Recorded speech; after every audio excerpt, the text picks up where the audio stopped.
যদি আমাদের জীবনে কোনো শিল্পই না থাকে, তাহলে আমাদের জীবনটাই নিরস হয়ে যাবে। এখন যদি সবাইকে আমি জিজ্ঞেস করি সব থেকে বড় শিল্প কি, তো কেউ বলবে চিত্রশিল্প, কারণ তা ওনার মনকে আনন্দ দেয়। কেউ বলবে যুদ্ধ শিল্প, কারণ তাতে বিজয় প্রাপ্ত হয়। কেউ বলবে ভবন নির্মাণ শিল্প, কারণ তাতে ছাদ পাওয়া যায়। কেউ বলবে সঙ্গীত শিল্প, কেউ বলবে নৃত্য শিল্প, কেউ বলবে অভিনয় শিল্প আদি ইত্যাদি। কিন্তু এই কথা নিয়ে বিবাদ করা অনুচিত, হতেই পারে না, কারণ প্রত্যেক ব্যক্তির নিজস্ব চিন্তাধারা এবং নিজস্ব দৃষ্টিভঙ্গি থাকে। শুধু একটা কথা আছে, একটা বিশেষ বিষয় যা সব শিল্পতেই পাওয়া যায়, মনকে প্রভাবিত করার গুণ। তো সব থেকে বড় শিল্প সেটা যা মনকে প্রভাবিত করে, আর সব থেকে বড় শিল্পী সে যে অন্যের মনে প্রবেশ করে। যার কাছে এই গুণ আছে সে সব থেকে বড় শিল্পী হবেন। যদি এই সংসার রঙ্গমঞ্চ হয়, তাহলে আমরা এই রঙ্গমঞ্চের শিল্পী। আর এখানেও সব থেকে বড় শিল্পী সেই হবে যে অন্যের মনে প্রবেশ করে সেখানে ঘর বাঁধতে পারে। আর এই মন অবধি পৌঁছনোর সিঁড়ি হল 2.5 অক্ষরের শব্দ, প্রেম। তাহলে প্রেম করতে থাকুন, প্রভাব বিস্তার করুন। রাধা রাধা। সূর্য আর চন্দ্র দুজনেই আকাশের অমিত চিহ্ন, দুজনেই প্রকাশ বিস্তার করে, কিন্তু সবসময় দুজনের তুলনা করা হয়। কে অধিক শীতল আর কে অধিক তীব্র, কে অধিক তেজবান আর কে অধিক শান্তিপ্রিয়। এবার এই তুলনা করা কি উচিত কাজ? কখনোই না, কারণ এই দুজনেই যতই প্রকাশপুঞ্জ হোক, কিন্তু এই দুজনেই ভিন্ন। দুজনেরই নিজের নিজের মাহাত্ম্য আছে, আর দুজনেরই নিজস্ব সময় আছে আলোকিত হওয়ার। তাই এদের তুলনা করা অনুচিত। ঠিক সেইভাবেই আমাদের জীবনেও তুলনা করা অনুচিত হবে। নিজের তুলনা অন্য কারোর সাথে কখনো করবেন না, আর যদি অন্য কেউ আপনার তুলনা অন্য কারোর সাথে করে তাতে মন দেবেন না, কারণ এই তুলনা থেকে নিজেকে হীন ভেবে নেওয়া আপনার জন্য ক্ষতিকর। এটা আপনার জন্য লাভজনক নয়। শুধু চেষ্টা করতে থাকুন, নিজেকে বিস্তার করতে থাকুন, আর অপেক্ষা করুন সঠিক সময়ে, কারণ সঠিক সময় আসলে আপনি নিজের গুণ, নিজের দক্ষতা অবশ্যই দেখাতে পারবেন। রাধা রাধা। জীবনে সবাই মহান হতে চায়, সবাই বড় হতে চায়, কিন্তু বড় হয় কিভাবে?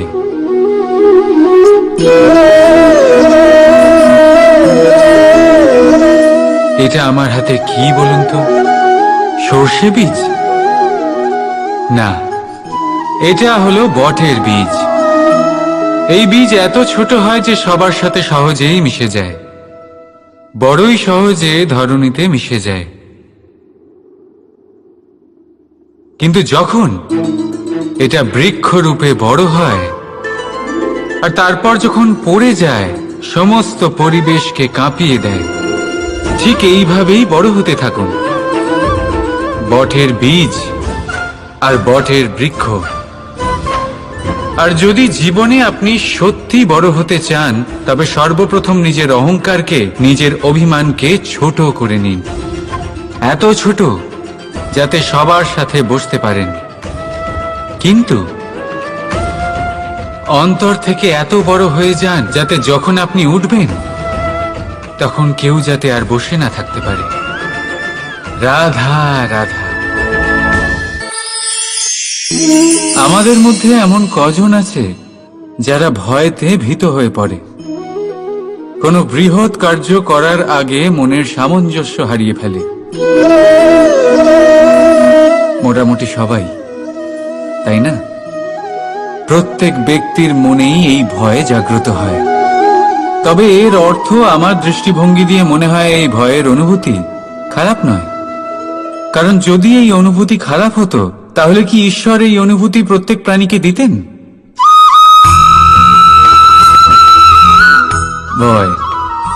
ভয়ের এই অনুভূতি আমাদের জন্য ভালো, অত্যন্ত আবশ্যক। মনে রাখবেন, যে কোনো কার্য করার আগে যদি মনে ভয় উৎপন্ন হয় তাহলে এর অর্থ এই যে ওই কার্য করার সময় অনেক সংকটের সম্মুখীন আমাদের হতে হবে, আর সেই সংকটের সম্মুখীন হওয়ার জন্য আমাদের অত্যন্ত সাহসী হতে হবে। শুধুমাত্র এই কথা মনে রাখবেন, মনে সাহস জুগিয়ে এগিয়ে চলুন এই ভয়ের যাত্রাতে, কারণ এই ভয় আপনাকে আপনার লক্ষ্যে পৌঁছতে প্রেরণা যোগাবে, আপনাকে শক্তি প্রদান করবে। তাই এই ভয়ের দ্বারা ভয়ভীত হবেন না, এই ভয়কে জয় করুন। আর আমার সাথে ভালোবেসে বলুন, রাধা রাধা। মৎস্য, জলের রানী বলা হয় তাকে। জলের ধারায় জীবিত থাকে। সহস্র প্রকার মৎস্য হয়, কিন্তু সব মৎস্যের মধ্যেই একটা মিল অবশ্যই থাকে। জানেন সেটা কি? সেটা হলো যে মৃত মৎস্য স্রোতের সাথে বয়ে যায়, আর জীবিত মৎস্য ওই স্রোতের বিরুদ্ধে সাঁতার কাটতে সক্ষম হয়। তাহলে প্রেরণা নিন ওই মৎস্যের থেকে, যে নানান প্রতিকূলতার বিরুদ্ধে যাবার সাহস রাখে, যে স্রোতের বিরুদ্ধে যাবার অনর্গল চেষ্টা করতে থাকে। আপনিও শুনুন আপনার হৃদয়ের ধ্বনি, শুনুন আপনার মনের কথা, আর আপনার জীবনরূপী স্রোতকে বাধা নয়, লক্ষ্য বানিয়ে সামনে এগিয়ে চলুন। রাধা রাধা। জীবনে যখনই আমরা কোনো সমস্যার সমাধান খুঁজে পাই না, তখন আমরা কি করি?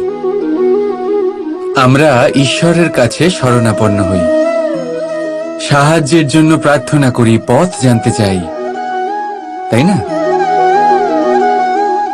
কিন্তু আপনি কি কখনো ভেবে দেখেছেন একটা পাথরকেও ঈশ্বরের মূর্তি হওয়ার জন্য কতটা পরিশ্রম করতে হয়েছে?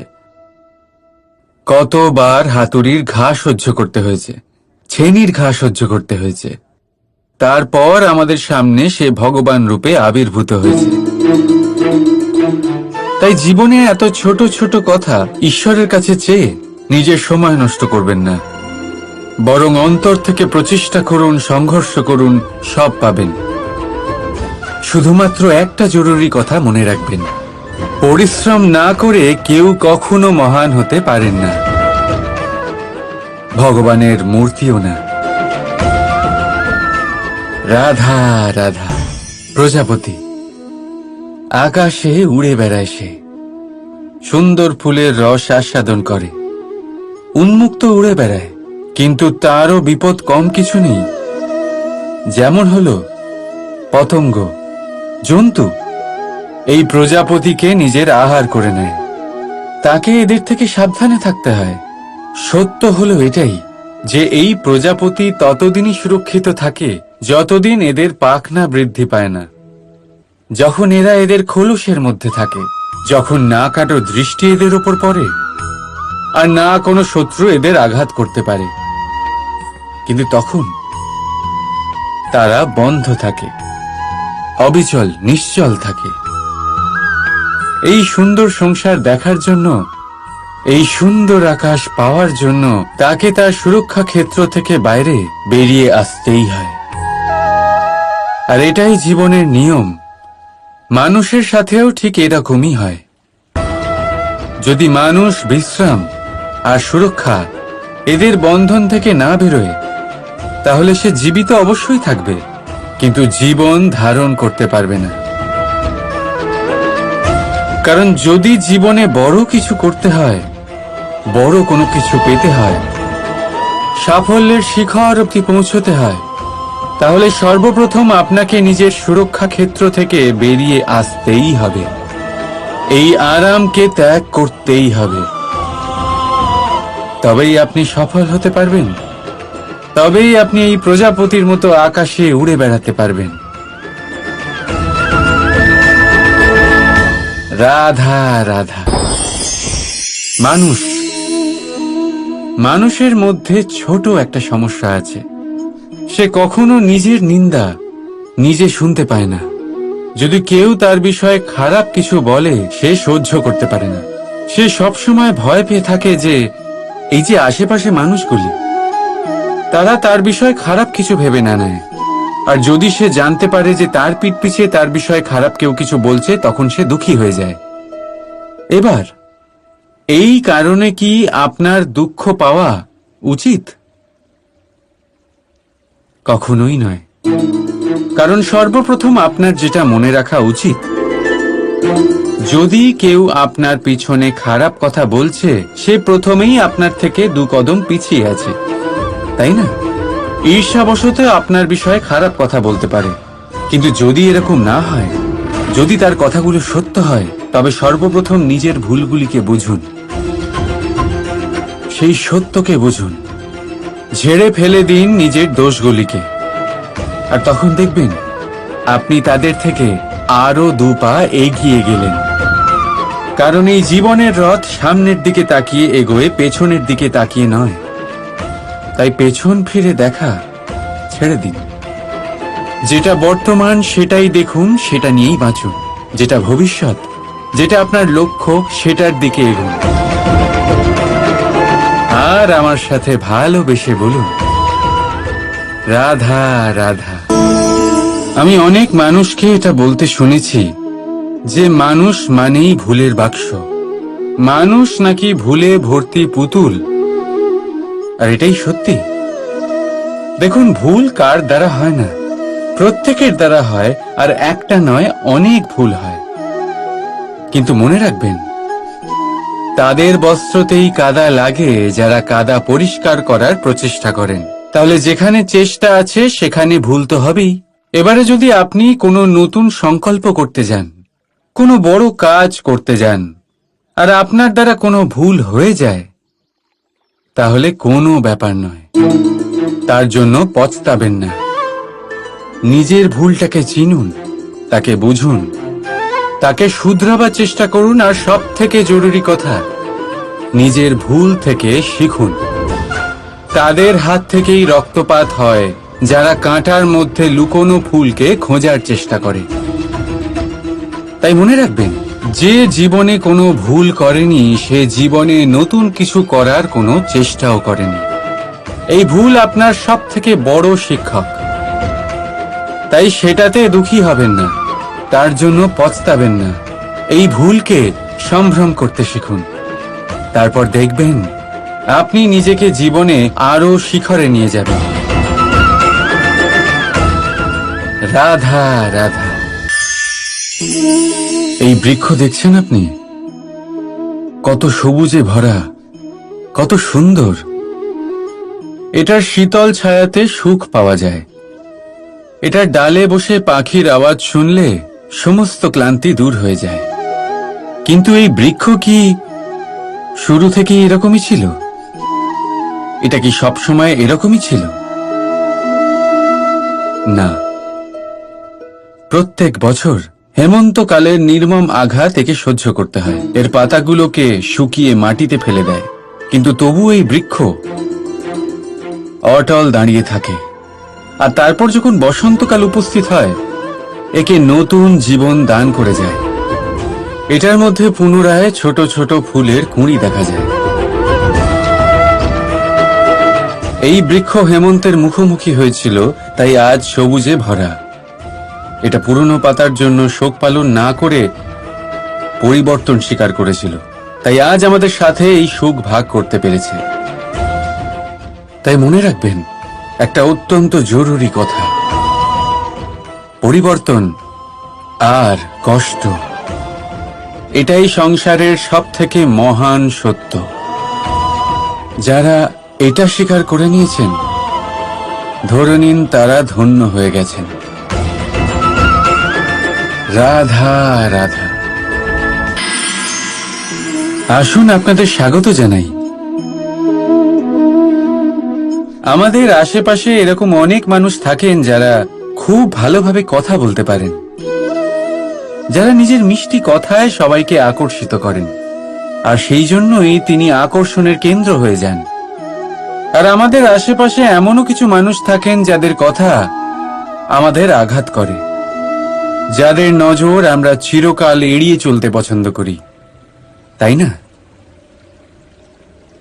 শব্দ, এই শব্দ অত্যন্ত শক্তিশালী হয়।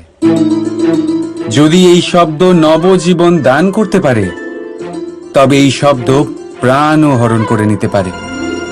যেমন একটা শব্দ মন্ত্র হয়ে জীবনে আশা আনে, তেমনি অন্য কোনো কুশব্দ আমাদের দুঃখ দেয়, আমাদের মনে ক্রোধ জাগ্রত করে। কেন? কারণ আমাদের কথা অমূল্য, আমাদের শব্দ ব্রহ্মা।